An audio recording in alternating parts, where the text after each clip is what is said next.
மாணவர்கள் அனைவருக்கும் என் அன்பு கலந்த வணக்கம். தொல்காப்பியம் சொல்லதிகாரத்தின் 7வது இயல் இடையியல்.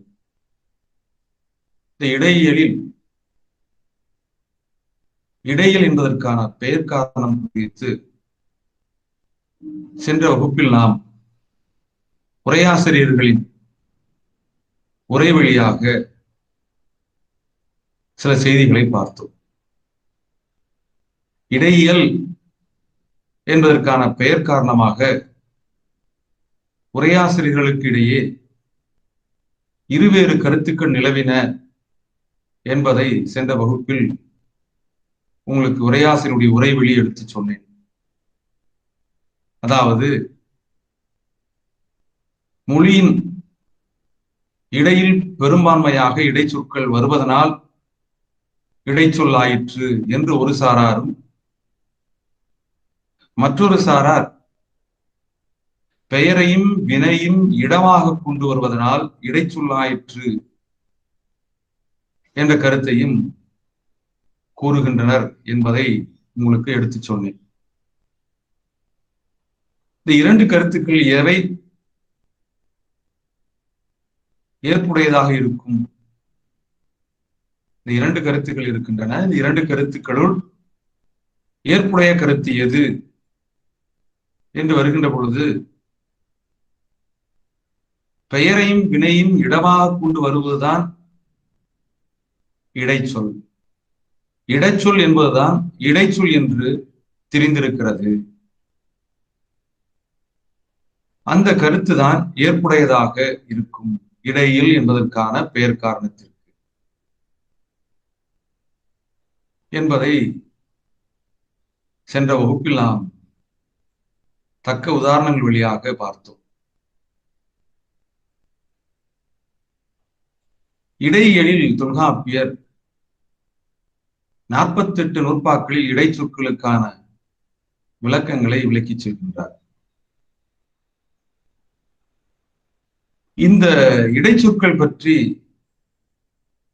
தொல்காப்பியர் சொல்லதிகாரத்தினுடைய இடையியலில் மட்டும் அவர் சொல்லிச் செல்லவில்லை. இந்த இடைச்சொற்களை பற்றிய செய்திகளை எழுத்ததிகாரத்தில், சொல்லதிகாரத்தில், பொருளதிகாரத்தில், இந்த 3 அதிகாரங்களிலும் இடைச்சொற்களை பற்றி விளக்கி இருக்கின்றார். குறிப்பாக தொல்காப்பிய சொல்லதிகாரத்தின் 7வது இயலான இடையியலில் இடைச்சொற்களுடைய செய்திகளில் எந்த செய்திகளை மிக விரிவாக விளக்கி பேசுகின்றார் என்பதை நாம் கவனத்தில் கொள்ள வேண்டும். 48 நூற்பாக்களில் இடைச்சொற்களுடைய விளக்கத்தை தொல்காப்பியர் சொல்லதிகாரத்தின் 7வது இயலான இடையியலில் விளக்கிச் செல்கின்றார். இந்த 48 நூற்பாக்களையும் நாம் தொகுத்து பகுத்து பார்க்கின்ற பொழுது 4 வகைகளுக்குள் அடக்கலாம். அந்த 4 வகையான செய்திகளைத்தான் இந்த 48 நூற்பாக்களில் தொல்காப்பியர் இடையியலில் இடைச்சொற்களை பற்றி விளக்கி பேசுகின்றார். அந்த 4 செய்திகள் என்ன என்றால், 1, இடைச்சொற்களுடைய சிறப்பிலக்கணம் பற்றி பேசுகின்றார். 2, இடைச்சொற்களுடைய பாகுபாடுகள் பற்றி வகைப்படுத்துகின்றார். 3, இடைச்சொற்கள் ஒரு மொழியிடத்து வரக்கூடிய அமையக்கூடிய முறைமை பற்றி பேசுகின்றார். 4வதாக தத்தம் குறிப்பு பொருள் உணர்த்தும் இடைச்சொற்கள், அசைநிலை இடைச்சொற்கள், இசைநிறை இடைச்சொற்கள், இவை பற்றிய செய்திகளை மிக விரிவாக எடுத்து பேசுகின்றார். இந்த 4 செய்திகளைத்தான் 48 நூற்பாக்கள் இடையியலை தொல்காப்பியர் விளக்கிச் செல்கின்றார். இந்த இடையியலையும் பார்த்தீங்கன்னா இந்த 4 செய்திகள்ல மிக விரிவாக எடுத்து பேசக்கூடிய பகுதி தத்தம் குறிப்பு பொருள் உணர்த்தும் இடைச்சொற்கள், அசைநிலை சொற்கள், இசை நிறை சொற்கள், இந்த மூன்றைத்தான் இடையியலில் மிக விரிவாக பேசுகின்றார். 4ஆம் நூற்பா தொடக்கமாக 48வது நூற்பா நிறைவாக ஏறத்தாழ 45 நூற்பாக்களில் தத்தம் பொருள் உணர்த்தும் குறிப்பு பொருள் தரும் அந்த இடைச்சொற்கள் பற்றியும், அசைநிலை இடைச்சொற்கள் பற்றியும், இசைநிறை இடைச்சொற்களை பற்றி தான் பேசுகின்றார். ஆக இடையியலை பற்றிய ஒரு பொது பார்வைன்னு சொல்லக்கூடியது நாம் பார்த்தோம் நூற்பானுடைய கட்டமைப்பின் அடிப்படையில். சரி, இடையியல்ல நம்ம 4 செய்திகளை தொல்காப்பியர் விளக்கி பேசுகிறார் என்று சொன்னோம். அதுல முதலாவதாக தொல்காப்பியர் பேசக்கூடியது இடைச்சொல்லினுடைய சிறப்பு இலக்கணம் என்று சொல்லக்கூடிய இடைச்சொல்லினுடைய சிறப்பு இலக்கணம் பற்றி தான் முதல் நூற்பாவில் விளக்கி பேசுகின்றார்.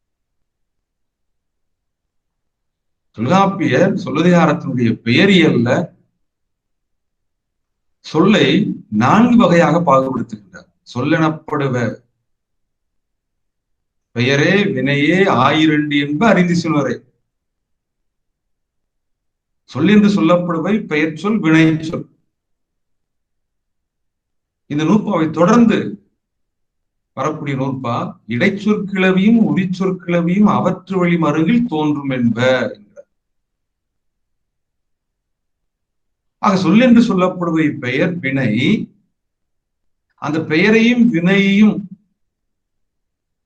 அந்த பெயரையும் வினையும் சார்ந்து வரக்கூடிய பெயரின் மருங்கிலும் வினையின் மருங்கிலும் வரக்கூடிய சொற்கள் 2. அவை இடைச்சொற்கிளவி, உரிச்சொற்கிளவி என்று குறிப்பிடுகின்றார். நூற்பா அமைக்கின்ற பொழுது இடைச்சொற்கிளவியும் உரிச்சொற்கிளவியும் அவற்று வழி மருங்கில் தோன்றும் என்பர். எவற்று வழி? பெயர் வினை ஆகியவற்றின் மருங்கில், ஆகியவற்றின் இடத்து தோன்றும் இயல்புடையன 2 சொற்கள், அவை இடைச்சொல்லும் உரிச்சொல்லும் என்று குறிப்பிடுகின்றார். ஆக சொல்லை தொல்காப்பியர் 4ஆக பாகுபடுத்துகின்றார். இலக்கண பொருண்மை அடிப்படையில் பெயர் சொல், வினைச்சொல், இடைச்சொல், உரிச்சொல் சொல்லக்கூடிய இந்த 4 சொற்கள்ல பெயர் வினை என்பது சிறப்புடைய சொற்கள், அதான் முதன்மை சொற்கள், தனித்து இயங்கக்கூடியவை. தனித்து இயங்கக்கூடியவைனா என்ன? தானாக நின்று தனக்கான பொருளை உணர்த்தக்கூடியவை. இடைச்சொல்லும் உரிச்சொல்லும் சிறப்பில்லா சொற்கள். இவை இரண்டும் தானாக நின்று பொருள் உணர்த்தாதவை. அவை இரண்டும் பெயரையும் வினையும் இடமாக கொண்டு தனக்கான பொருளை உணர்த்துபவை. அதான் தனித்து இயங்கா இயல்புடையவை இடைச்சொற்கிளவி, உரிச்சொற்கிளவி. அங்க தனித்து இயங்கா என்று சொல்லக்கூடியது தனித்து நின்று பொருள் தரா என்று பொருள். பெயரியல்ல அதை பற்றிய விளக்கம் சொல்லிட்டார். அங்க இடைச்சொற்களுடைய பொது இலக்கணம் பற்றி பேசிட்டார். இடைச்சொற்களுடைய பொதுவான இலக்கணம் என்ன? அவற்று வழி மருங்கில் தோன்றும் என்ப. பெயரின் மருங்கிலும் வினையின் மருங்கிலும் தோன்றக்கூடிய இயல்புடையது இடைச்சொற்கிளவி. அப்படி என்றால் இடைச்சொல்லானது தனித்து இயங்குமா, தனித்து வருமா அப்படின்னா இல்ல. அதான் அவற்று வழி மருங்கில், பெயர் மருங்கில், வினை மருங்கில் தோன்றும் இயல்புடையதான் இடைச்சொற்கிளவி. அங்க பொது இலக்கணத்தை பற்றி பேசிட்டாரு. அப்ப இடையியல்ல முதல் நூற்பாவில இடைச்சொல்லுக்கான சிறப்பு இலக்கணம் பற்றி என்ன சொல்ல வருகின்றார் என்பதை நாம இப்ப பார்க்கலாம்.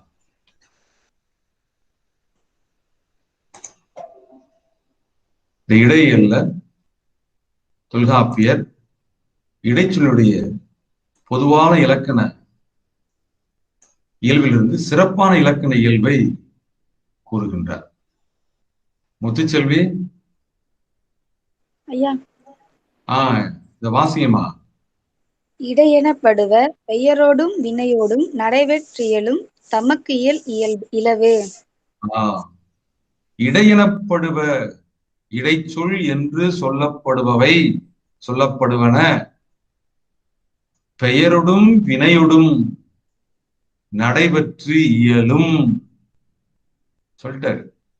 இடைச்சொல் என்று சொல்லப்படுவன பெயரொடும் வினையொடும் நடைபெற்று இயலும் என்று சொல்றார். பார்த்து, அப்ப இடைச்சொல் என்று சொல்லப்படுபவை பெயரையும் வினையையும் சார்ந்து இயங்கக்கூடியவை. சொல்லிட்டு அடுத்து சொல்றாரு பாருங்க, தமக்கு இயல்பு இலவே என்று சொல்றாரு.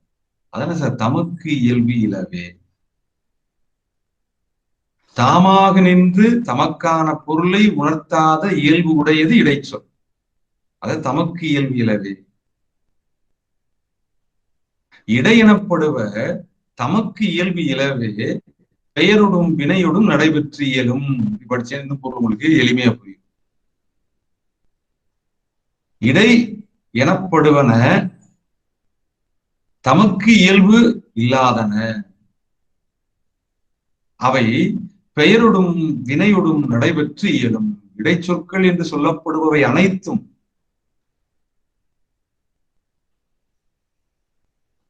தாமாக தனித்து நின்று பொருள் உணர்த்தாத இயல்புடையன.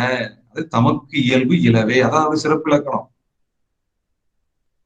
அப்ப தாமாக தனித்து நின்று பொருள் உணர்த்தாது. ஆனா தமக்கு பொருள் இருக்கும், ஆனா தாமாக தனித்து நின்று பொருள் உணர்த்தாது. அப்ப அது எதோட சேர்ந்து நின்று பொருள் உணர்த்தும்? ஒன்று பெயரோடோ அல்லது வினையோடோ நடைபெற்று இயலும், சேர்ந்து தமக்கான பொருளை உணர்த்தும். அந்த பெயரின் பொருளை உணர்த்தும் என்று முதல் நூற்பாவில தொல்காப்பியர் அந்த இடைச்சொல்லுக்கான சிறப்பிலக்கணத்தை சொல்றார்.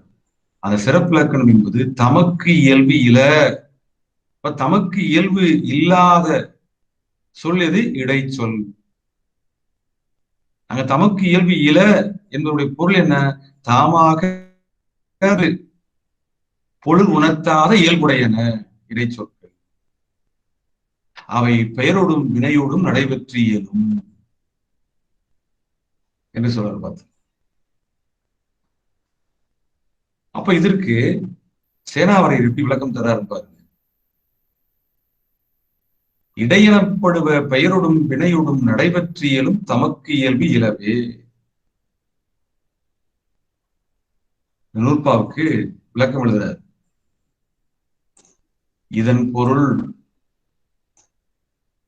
இடைச்சொல் என்று சொல்லப்படுவன இடைச்சொல் என்று சொல்லப்படுவன பெயரோடும் வினையோடும் வழக்கு பெற்று இயலும், தாமாக நடக்கும் இயல்பு இல என்று எழுதுறார். ஏற்கனவே பெயரியல்ல அந்த இடைச்சொலுக்கான விளக்கத்தை சொல்லியிருக்காரு. இந்த இடத்துல சேனாவரையர் அதை கோடிட்டு காட்டுறாரு. இடைச்சொற்கிளவியும் உரிச்சொற்கிளவியும் அவற்று வழி மருங்கில் தோன்றும் என்றதனால் இடைச்சொல் பெயரும் வினையும் சார்ந்து வருதல் பெறப்பட்டமையால் அந்த நூற்பா இடைச்சொற்கிளவியும் உரிச்சொற்கிளவியும் அவற்று வழி மருங்கில் தோன்றும் என்று பெயரியல்ல தொல்காப்பியர் நூற்பா அமைத்ததன் காரணமாக என்று என்றதனால் இடைச்சொல் பெயரும் வினையும் சார்ந்து வருதல் பெறப்பட்டமையால் அந்த நூற்பாவின் வழியாக இடைச்சொல் என்பது பெயரையும் வினையும் சார்ந்து வரக்கூடிய இயல்புடையது என்பது நமக்கு தெரிந்தது. அந்த கருத்து பெறப்பட்டது. அப்படி என்றால் இந்த நூற்பாவில பெயரும் ஏன் சொல்லணும்? திரும்ப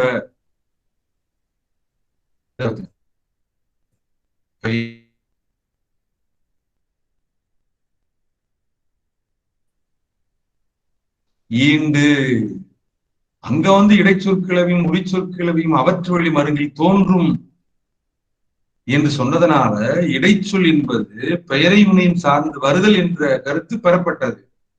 அப்படி இருக்கிறப்ப இந்த இடையில முதல் நூற்பாவில இடைச்சொற்களுடைய சிறப்பிலக்கணம் பேசுகின்ற பொழுது பெயரோடும் வினையோடும் நடைபெற்று இயலும் தமக்கு இயல்பு இலவே என்று சொல்லியதோட காரணம் என்ன சொல்றார் பார்த்து, பெயரோடும் வினையோடும் நடைபெற்று இயலும் தமக்கு இயல்பு இல என்றது என்று சொன்னது ஈண்டு. இந்த இடத்துல இடையில்ல முதல் நூற்பாவில பெயரும் வினையும் உணர்த்தும், பெயரும் வினையும் உணர்த்துகின்ற பொருளை சார்ந்து நின்று அவற்றை வெளிப்படுப்பதல்லது தமக்கென பொருளுடையனவல்ல என்றவாறாம். ஏன் இந்த மாதிரி திரும்ப சொல்றாரு? பெயரோடும் வினையோடும் நடைபெற்று இயலும் தமக்கு இயல்பியல என்றது ஈண்டு. இங்கு பெயரும் வினையும் உணர்த்தும் பொருளை சார்ந்து, அந்த பெயர் சொல்லும் வினை சொல்லும் உணர்த்தக்கூடிய பொருள், அந்த பொருளை சார்ந்து நின்று அவற்றை வெளிப்படுப்பதல்லது, அந்த பெயருடைய பொருளை வினையினுடைய பொருளை வெளிப்படுத்துவதை தவிர அதை வெளிப்படுப்பதல்லது தமக்கென பொருளுடையனவல்ல என்ற ஆறாம்.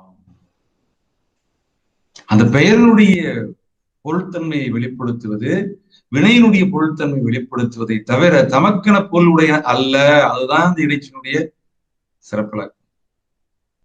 சேனவர் விளக்கம் கொடுக்குற உதாரணம் அதுகொள் தோழி காமநோயே குறுந்தொகையில 5வது பாடல எழுதுறாரு. எதற்கு இந்த எடுத்துக்காட்டு கொடுக்குறாருன்னா இந்ததான், பெயரோடும் வினையோடும் நடைபெற்றியலும் தமக்கு இயல்பிலவே என்றது நூற்பாவில இடையில முதலாவதாக அமைக்கின்றார். தொல்காப்பியர் பெயரியல்ல வினை சொற்களுடைய இயல்புகளை பற்றி பேச வருகின்ற பொழுது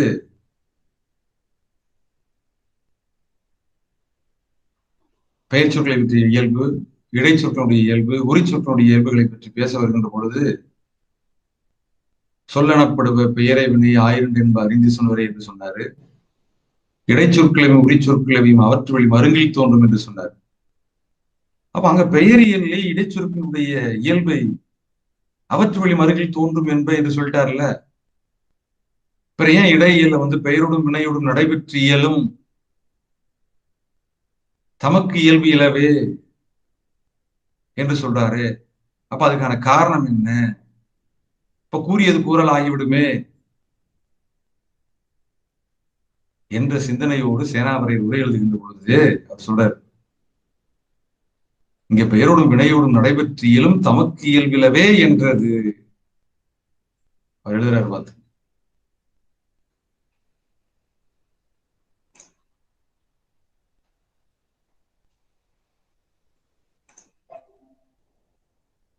பெயரோடும் வினையோடும் நடைபெற்று இயலும் தமக்கு இயல்பிலவே என்றது ஈண்டு பெயரும் வினையும் உணர்த்தும் பொருளை சார்ந்து நின்று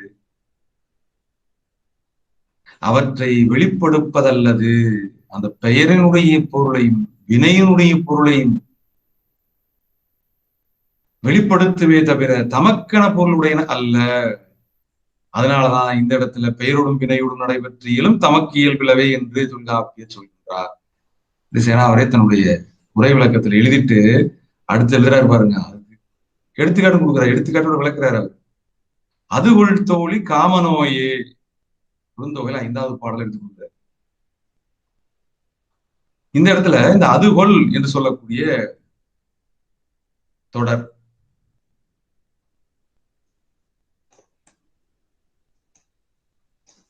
அது பிரிச்சு எழுதுனீங்கன்னா இந்த அதுகொள் ஒரு தொடர். இந்த தொடர்ல இந்த கொள் என்று சொல்லக்கூடியது இதான் இடைச்சொல்.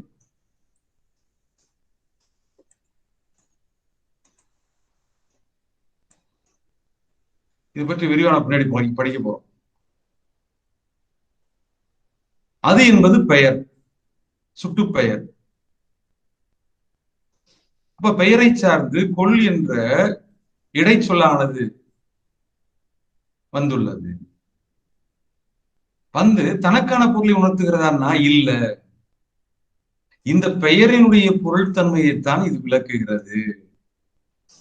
நீ குறுந்தொகையில 5வது பாடல் எடுத்து படிச்சு பார்த்தீங்கன்னா உங்களுக்கு இந்த கொள் என்ற இடைச்சலுடைய தன்மை என்பது புரியும். பார்த்து இந்த பெயரோடு சேர்த்து வந்து தனக்கான பொருளை உணர்த்தாமல் பெயரினுடைய தன்மையை வெளிப்படுத்துகிறது. இந்த பாடல்ல தலைவியினுடைய அந்த தவிப்பு, இது ஒரு செய்யுளில் வரக்கூடிய வலு அமைதி தொடர்.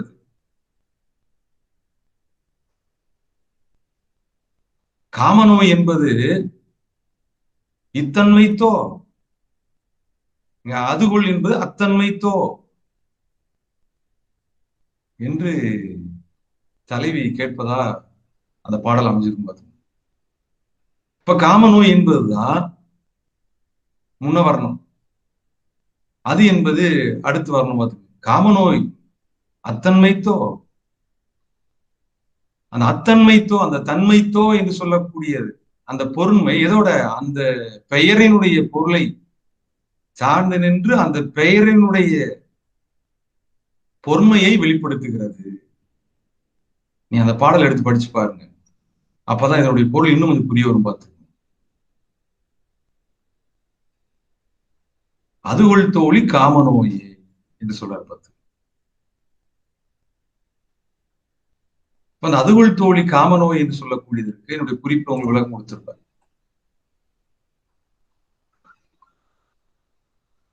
அதுகொள் தோழி காமநோயை, அது என்ற பெயரை சார்ந்து கொள் என்ற இடைச்சொல் வந்துள்ளது. வந்தாலும் அந்த கொள் என்ற இடைச்சொல்லுக்கு தமக்கான பொருள் இல்லை. அது எங்க பெயரை சார்ந்து என்று அப்பெயரின் பொருள்தன்மையை வெளிப்படுத்துகிறது. அந்த பெயருடைய பொருள்தன்மை என்ன? அது என்று சொல்லக்கூடியது அத்தன்மைத்தோ, அது என்று சொல்வதற்கும் அத்தன்மைத்தோ என்று சொல்வதற்கும் வித்தியாசம் இருக்கு. அந்த பெயரினுடைய பொருள்தன்மையை வெளிப்படுத்துகிறது, தமக்கான பொருள் இல்லை. அதனால அந்த இடத்துல பெயரோடும் வினையோடும் நடைபெற்றியிலும் தமக்கு இயல்பு இலவே என்று சொல்றாரு. அடுத்த ஒரு எடுத்துக்காட்டு சேனாவரையர் கொடுத்திருப்பாரு. பார்த்துக்க அதை விளக்குவதற்காக வருகதில் அம்ம எம் சேரி சேர அகனான்ல வரக்கூடிய பாடல் 276வது பாடல் நினைக்கிறேன். அந்த வருகதில் அம்மையும் சேரி சேர என்று சொல்லக்கூடியது வருக என்ற அந்த வினை சொல் சார்ந்து தில் என்ற இடைச்சொல்லானது வருகிறது. அதான் வினையை, இந்த வருகை என்ற வினையை சார்ந்து தில் என்ற இடைச்சொல் வந்துள்ளது. இப்ப வருகதில் அப்படின்ற பொருள் என்ன? வந்தால் இன்னது செய்வேன். அங்க தில் என்பது ஒளி இசை. வந்தா இன்னது செய்வேன். வருகை என்பதற்கும் வருகதில் என்பதற்கு வேறுபாடு இருக்கு. தில் என்பதற்கு தமக்கான பொருள் இல்லை. இது வினை சொல்லோடு சார்ந்து நின்று அந்த வினையினுடைய பொறுமையை வெளிப்படுத்துகிறது. அந்த வினையினுடைய பொறுமை என்ன? வருகை என்ற வினையினுடைய பொறுமை என்ன? வந்தால் இன்னது செய்வேன் என்ற பொறுமை வெளிப்படுத்துகிறது.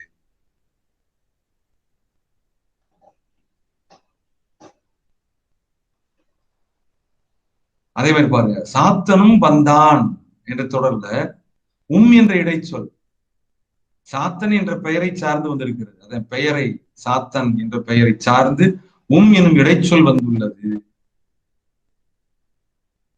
அப்ப என்ற இடைச்சொல் வந்ததுனால அந்த பெயரினுடைய தன்மையை வெளிப்படுத்துகிறது.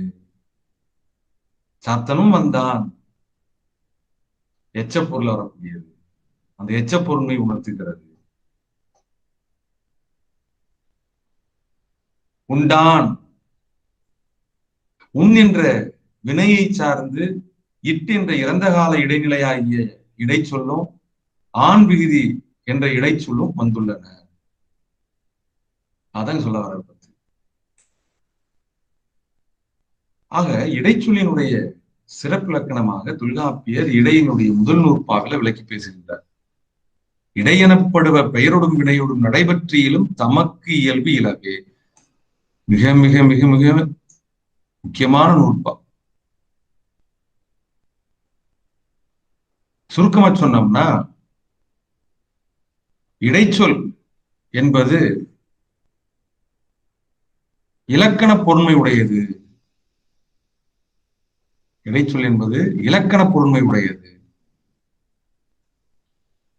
உரிச்சொல் என்பது அகராதி பொருள் உடையதுன்னு சொல்லுவாங்க. லெக்சிகல் மீனிங், கிராமட்டிக்கல் மீனிங் சொல்லுவாங்க.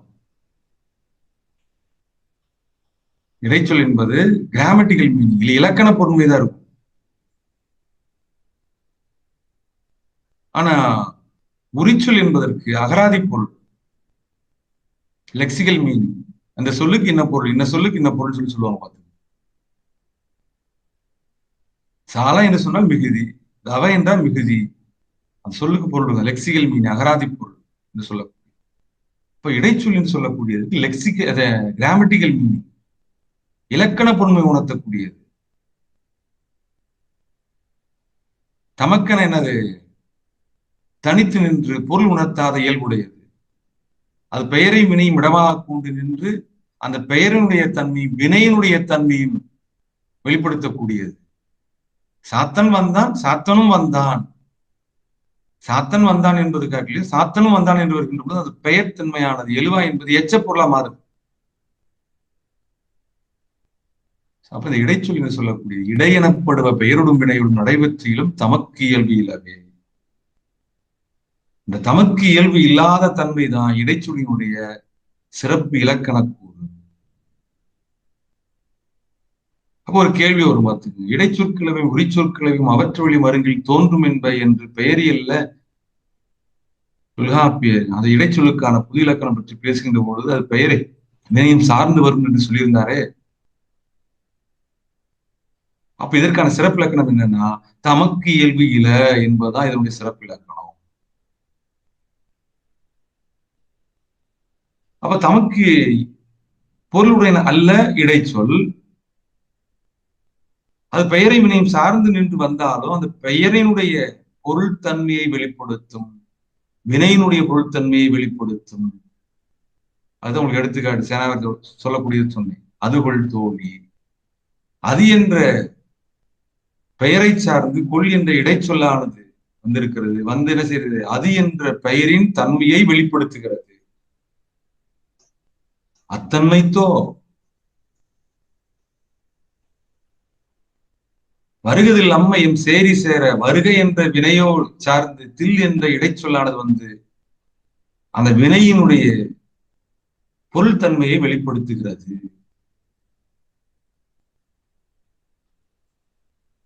என்றதான் பார்த்தோம். இப்ப அது வருகதில் என்பது சொல்லக்கூடியதுல என்ன பொருள்தன்மை, வந்தால் இன்னது செய்வேன். வருக அப்படின்னு சொன்னோம்னா அது வியங்கோலா இருக்கும். பார்த்து, தில் என்ற இடைச்சொல் சேர்ந்ததுனால அது என்ன செய்ய, ஒளி இசை பொருளா மாறிடுச்சு. வந்தால் இன்னது செய்வேன் என்று சொல்லக்கூடிய. ஆக இந்த பெயரினுடைய பொருள்தன்மை வெளிப்படுத்தக்கூடியது, வினையினுடைய பொருள்தன்மை வெளிப்படுத்தக்கூடியது, தமக்கென இயல்பு இல்லாதது. அதுதான் இடைச்சொல்லுடைய சிறப்பு இலக்கணம் என்று சொல்லக்கூடியது. அது பற்றிதான் தொல்காப்பியர் முதல் நூற்பாவில இடைச்சொற்களுடைய புது இலக்கணமாக சொல்கின்றார். இது பற்றி பார்த்தீங்கன்னா எம்.ஏ. நுகுமான் அவர்களும் தன்னுடைய அடிப்படை தமிழ் இலக்கணம் என்ற நூல்ல விளக்கி பேசியிருப்பார். பார்த்து, அவருடைய நூலை உங்களுக்கு நான் அனுப்பிச்சு வச்சிருக்கேன், அதையும் எடுத்து படிச்சுப்பாரு. அவர் எழுதுவார், மரம், மாடு, நாய், மனிதன் போன்ற பெயர் சொற்களும் வா, போ, விடு, நட போன்ற வினை சொற்களும் தனித்து நின்று பொருள் தருவன. ஆனால் மரங்கள், மரங்களை, மரங்களுக்கு முதலிய சொற்களில் வரும் கல், ஐ, கு ஆகிய பன்மை விகுதி, வேற்றுமை உரு போன்றவையும் வந்தான், போன, போனால் போன்ற சொற்களில் வரும் இந்து, இத்து, ஆண், இன், அ, ஆள் போன்ற கால இடைநிலைகள், பால் விகுதிகள், நிபந்தனை வினை விகுதிகள் போன்றனவும் தனித்து நின்று பொருள் தராமல். கால இடைநிலைகள் தனித்து நின்று பொருள் தராது. வினை சொல்ல வரக்கூடிய விகுதிகள் தனித்து நின்று பொருள் தராது. வேற்றுமை உருவுகள் தனித்து நின்று பொருள் தரா. அதங்க சொல்றாரு பார்த்து. பெயர் வினை ஆகியவற்றுடன் சேர்ந்து வந்து இலக்கண பொருள் தருகின்றன. இந்த கால இடைநிலைகள், விகுதிகள், வேற்றுமை உருவுகள்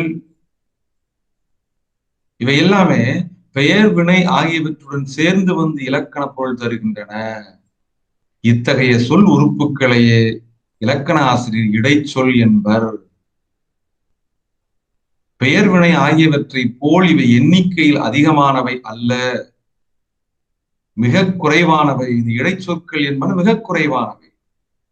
பெயர் வினைகளோடு ஒப்பிடுகின்ற பொழுது மிக குறைவானவை. ஆயினும் எல்லா சொற்களுடனும், பெயர் சொற்களோடய வருது, வினை சொற்களோடு வருது, எல்லா சொற்களுடனும் பெரு வழக்கில் வருகின்றன இவை இந்த இடைச்சொற்கள். இவை இல்லாமல், இது முக்கியமானது, இந்த இடைச்சொற்கள் இல்லாமல் மொழி பயன்பாடு சாத்தியமில்லை என்னும் அளவுக்கு இவை முக்கியமானவை.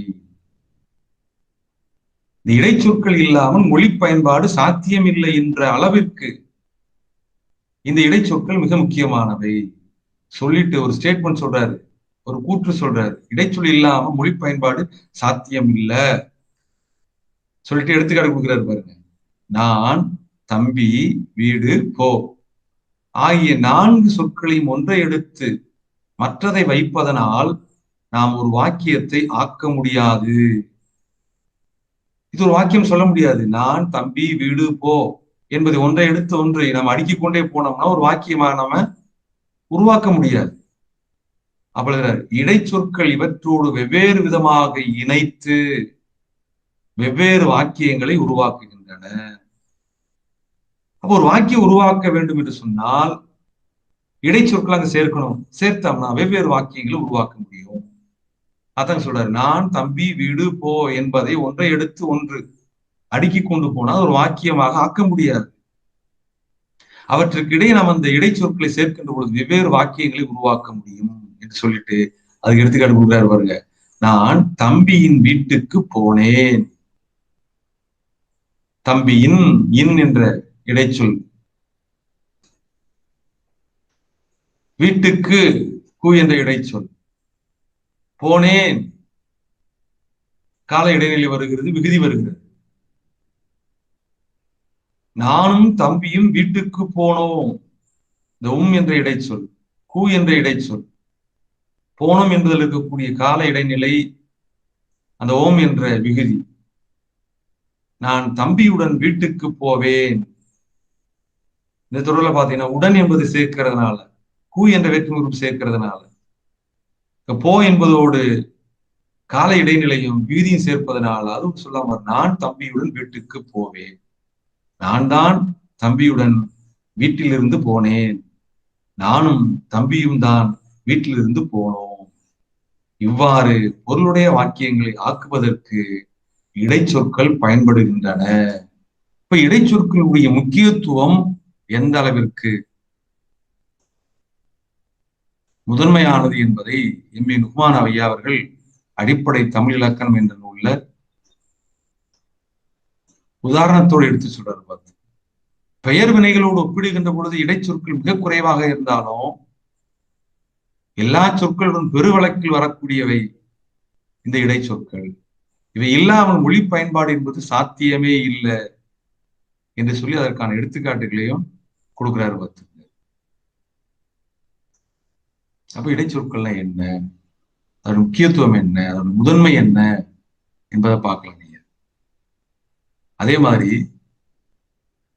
நம்ம காசிராஜன் அவர்கள் காப்பியரின் சொல்லிலக்கண கோட்பாடு என்ற நூல்ல இந்த இடைச்சொற்களை பற்றி மொழியியலோடு சில விளக்கங்கள் கொடுப்பார். பார்த்து அவர் என்ன கொடுக்கிறார் பாருங்க. இடைச்சொற்கள் பற்றிய விளக்கங்களை ஒருங்கு வைத்து காணும் போது அது இடைச்சொல் சொல்றாங்க, இடையில் வருவதான்னு சொல்றாங்க, தமக்கென இயல்புயில பெயரோடும் வினையோடும் நடைபெற்று இயலும் என்று சொல்றாங்க. அதன் அடிப்படையை வைத்து பார்க்கின்ற பொழுது இவை மொழியிலார் குறிப்பிடும் ஒட்டுக்களே. அபிக்ஸ் இடைச்சொற்களை ஒட்டுக்கள் சொல்லுவாங்க என்பது தெளிவாகிறது. ஏன்னா ஒட்டுக்கள் என்பது தனித்து இயங்காது. அப்ப இடைச்சொற்கள் என்பது தமக்கு இயல்பு இல்லை, பெயரோட வினையிலும் நடைபெற்றியும், அதனால இதை ஒட்டுக்கள் என்று சொல்லலாம். மொழியில அபிக்ஸ் சொல்றாங்க.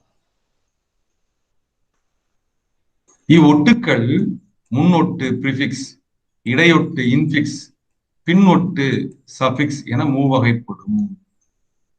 இடைச்சொற்கள் அனைத்தும், தமிழ்ல இருக்கக்கூடிய இடைச்சொற்கள் அனைத்தும் பின் ஒட்டுக்களே.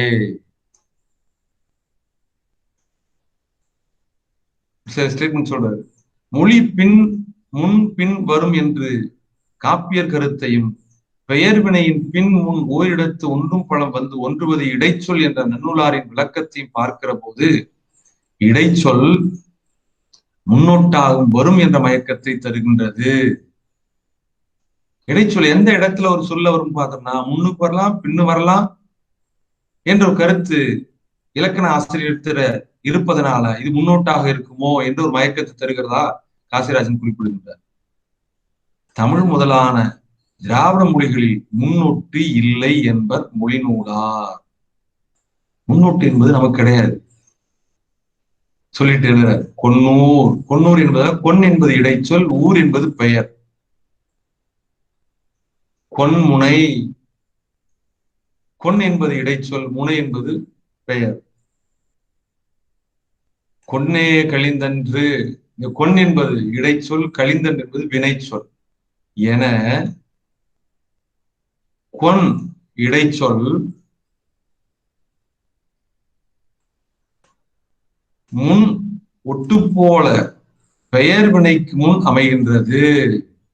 கொன்னூர், கொன்முனை, கொன்னே கழிந்தன்று இந்த தொடர்களை பார்க்கின்ற பொழுது கொன் என்ற இடைச்சொல் முன்னொட்டு போல பெயருக்கும் வினைக்கு முன் அமைகின்றதை உணர முடிகிறது என்று சொல்லிட்டு எழுதுறாரு. அடுத்து இங்கு கொன் இடைச்சொல் பெயரடை வினையடை நிலையில் அமைகின்றதே ஒழிய, பெயரடை வினையடை என்ற நிலையில் அமைகின்றதே ஒழிய முன்னொட்டு என்ற நிலையில் இடம்பெறவில்லை. ஆக தமிழ் மொழியில முன்னொட்டு என்பது இல்ல என்ன சொல்றாரு பார்த்து சொல்லிட்டு அடுத்து அந்த மொழியில் விளக்கம் அந்த இடைச்சொல்லுக்கு தனித்து இயங்கும் ஆற்றல் இல்லாத இடைச்சொல் என்ற தொல்காப்பியர் நன்னூலார் விளக்கத்தை நோக்க, தமக்கு இயல்பு இல்லைன்னு சொன்னார்ல தொல்காப்பியர், தனித்து இயங்கும் ஆற்றல் இல்லாதது தொல்காப்பியர் சொன்னார் இல்லையா, அந்த கூற்றின் அடிப்படையில மொழி நூலார் இந்த இடைச்சொல் எப்படி சொல்றாங்களா, வேர் அல்லா உருபன், அதுக்கு ரூட்டு கிடையாது. வந்தான் என்பதுல இந்து இத்து கால இடைநிலை, ஆண் என்பது விகுதி, அது இந்து இத்து என்று சொல்லக்கூடிய கால இடைநிலைக்கு ஒரு ரூட் இருக்குதா அப்படின்னா இல்ல. ஆண் விகுதிக்கு தனியா ஒரு ரூட் இருக்கா, ஒரு வேர் இருக்கா, வேர் சொல் இருக்கா, இல்ல. அதனால வேர் அல்லா உருவன், உருவன்னா சொல், பொருள் தரக்கூடியது.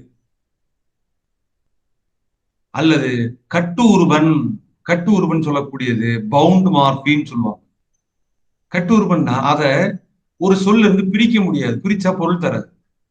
இப்ப வந்தான் என்று சொல்லக்கூடிய இந்து இத்து என்பது வா என்ற அந்த வினையோடு சேர்ந்தேதான் இருக்கும் பார்த்துக்க, பிரிச்சா பொருள் வராது. அதான் கட்டுண்ட உருவன், கட்டு உருவன். ஆண் என்று சொல்லக்கூடிய விகுதி தனித்து நின்று பொருள் உணர்த்தாது பார்த்துங்க, அது வினை சொல்லோடு சேர்ந்து நின்றதுதான் அந்த திணைப்பால் என் இடம் என்று சொல்லக்கூடிய அந்த இலக்கணத்தன்மை உணர்த்தும் பார்த்து. வேற்றுமை உறுப்புகள் எடுத்துக்கீங்க நீங்க, ஐ இருக்கு, ஒடு இருக்கு, கூ, இன், அது, கண், இந்த 6 வேற்றுமை உறுப்புகளுக்கும் வேர்ச்சொல் எதா இருக்குதா இல்ல, அதனால அது வேறல்லா உருவன். இந்த ஐ, ஒடு, கூ, இன், அது, கண் என்பதை நம்ம தனித்து வைத்துக் கொண்டு இயக்க முடியாது. அது எப்பொழுதுமே பெயரோடு சேர்ந்துதான் வரும் பார்த்துக்கணும். பெயரோடே சேர்ந்து வருவதனால, கட்டுண்டு வருவதனால அது கட்டு உருவன். இடைச்சொற்களை வேறெல்லா உருவன் என்று மொழியிலார்கள் குறிப்பிடுகின்றால் கட்டுண்ட உருவன் என்றும் சொல்றாங்க பார்த்துங்க. அதுலயும் சில கருத்து முரண்பாடுகள் இருக்கலாம் பார்த்துங்க. அது பற்றி அந்த காசிராஜனோட புத்தகத்தை எடுத்து நீங்க படிச்சு பாருங்க. இந்த இடத்துலதான் அடுத்து இன்னொரு வகையா சொல்றாங்க.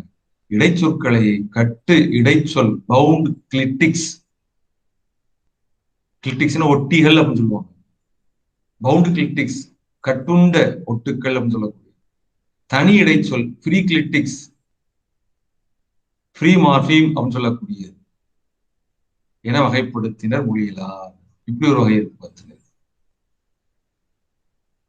ஆக மொழியியல் அடிப்படையில இந்த இடைச்சொல்லுக்கு எப்படி எல்லாம் விளக்கம் கொடுக்குறாங்க. இப்ப மொழியியல் அடிப்படையில பார்த்தோம்னா இந்த இடைச்சொல்லை பொறுத்த மட்டும் இது வேறல்லா உருவன் அல்லது கட்டுண்ட உருவன் என்று சொல்றாங்க பார்த்துங்க, அல்லது கட்டு இடைச்சொல் என்று சொல்றாங்க. இது மொழியில் சொல்லக்கூடிய விளக்கம் என்று சொல்லக்கூடியது. ஏன் இந்த மாதிரி கட்டுண்ட உருவன், வேறல்லா உருவன், கட்டு இடைச்சொல் என்று சொல்லக்கூடியதெல்லாம் சொல்றாங்க உங்களுக்கு விளக்கம் சொன்ன பார்த்து. அப்ப தொல்காப்பியர் இடையல்ல முதல் நூற்பாவாக இடைச்சொற்களுடைய சிறப்பிலக்கணம் குறித்து பேசுகின்றார். இடையெனப்படுவ பெயருடும் வினையுடும் நடைபெற்றியலும் தமக்கு இயல்பிலவே. தமக்கு இயல்பு இலவே என்பதுதான் இடைச்சொல்லினுடைய சிறப்பிலக்கணம். அதற்கு சேனாவரையர் தரக்கூடிய அந்த விளக்கத்தின் அடிப்படையில் பார்த்தோம். அது பெயரை வினையும் சார்ந்து நின்று பெயரினுடைய பொருள்தன்மையை வெளிப்படுத்துகிறதே தவிர தமக்கென தனிப்பொருள் இல்லாதது, அதுதான் இடைச்சொல் என்று சேனாவர் தரக்கூடிய விளக்கம். அதற்கான எடுத்துக்காட்டு பார்த்தோம். அதுகொள் தோழி காமநோயே வருகதில் அம்மையம் சேரி சேர. அது என்று சொல்லக்கூடிய பெயரை சார்ந்து நின்று வரக்கூடியது கொள் என்ற இடைச்சொல். அந்த இடைச்சொல் தமக்கான பொருள் இல்லாமல் அது என்ற பெயர்ச்சொல்லுடைய தன்மையை வெளிப்படுத்துகிறது என்று பார்த்தோம்.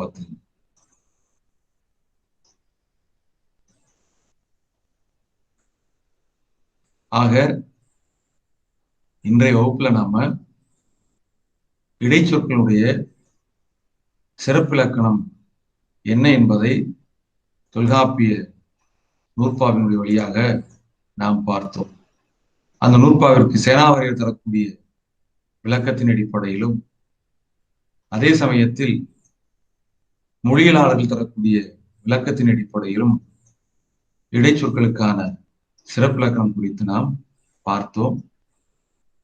அடுத்த வகுப்பில் நாம் இடைச்சொல்லினுடைய வகைப்பாடு, அதாவது பாகுபாடுகள் குறித்து பார்க்கலாம். சுருக்கமாக இன்றைய வகுப்பில் நடத்தப்பட்ட செய்திகளை பார்ப்பதாக இருந்தால்,